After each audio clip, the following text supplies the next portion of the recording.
Have you ever thought about what happens when your time is up? Not in a morbid way, but in a way that makes you think about the future.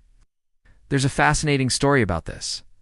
A story of a kingdom with a very peculiar rule. In a land far away, a king's reign lasted only 1 year.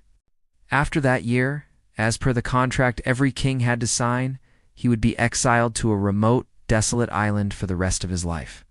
Picture this: a king finishes his term.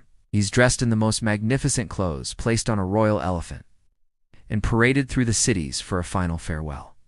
But this isn't a celebration. For every king before, it was a moment of profound sadness, a tearful goodbye before being shipped off to a lonely, unknown fate. On one such return journey, after leaving a king on the island, the royal boatman spotted a shipwreck.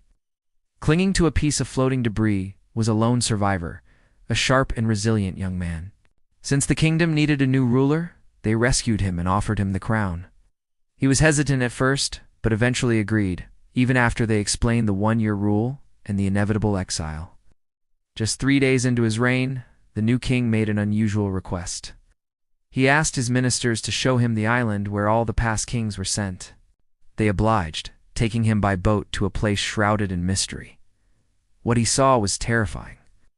The island was a dense, dark jungle, filled with the roars of vicious, unseen animals. Venturing cautiously inside, he made a grim discovery: the skeletal remains of the previous kings. He instantly understood their fate. The moment they were left alone, they were hunted and killed. But this king was different. He wasn't one to accept a dreadful fate. He returned to his kingdom and immediately gathered 100 of the strongest workers, removed the dangerous animals, and cut down the excess trees. The king was a man of action and vision. He visited the island every single